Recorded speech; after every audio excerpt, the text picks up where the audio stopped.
మీ speaker గారు మీకు ఎమ్మెల్యేగా ఉన్నారు. ఆయన మొన్న చెప్తున్నాడు, ఎక్కడో ఏదో ఊళ్ళో నేను చూసిన వికారాబాద్లో, ఏం చెప్తున్నాడు, కేసీఆర్ మొత్తం అప్పులు చేసి పోయిండు, అందుకే మాకు నడపొస్తలేదు. విన్నారా మీరు కూడా? అది మొత్తం అప్పులు చేసి పోయిండా మా కేసీఆర్ అని అబద్ధాలు చెప్తున్నాడు గౌరవప్రదమైన స్పీకర్ స్థానంలో ఉన్న పెద్ద మనిషి గడ్డం ప్రసాద్ కుమార్ గారు. దయచేసి నేను స్పీకర్ గారిని వికారాబాద్ వేదికగా అడుగుతా ఉన్నా, స్పీకర్ గారు, పార్లమెంటరీ ప్రజాస్వామ్య వ్యవస్థలో మీరు రాజ్యాంగబద్ధమైన పదవిలో ఉన్నారు. మీ నోటి నుండి ఇట్లాంటి సత్యదూరమైన మాటలు, అసత్యాలు, అబద్ధాలు, అర్ధసత్యాలు మీ గౌరవాన్ని తగ్గిస్తాయి తప్ప పెంచాయి. ఎందుకంటున్నా ఈ మాట? మీరేమో శాసనసభలో స్పీకర్గా ఉన్నారు.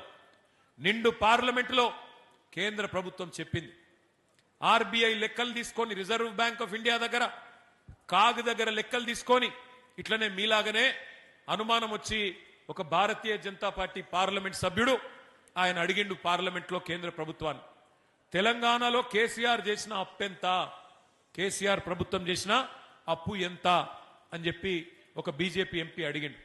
అడిగితే కేంద్ర ప్రభుత్వం పార్లమెంట్ వేదికగా చెప్పిన మాట, కేసీఆర్ ప్రభుత్వం వచ్చినాడు 2014 జూన్ 2 నాడు తెలంగాణ రాష్ట్రం నెత్తి మీద ఉన్న అప్పు 72,000 కోట్లు.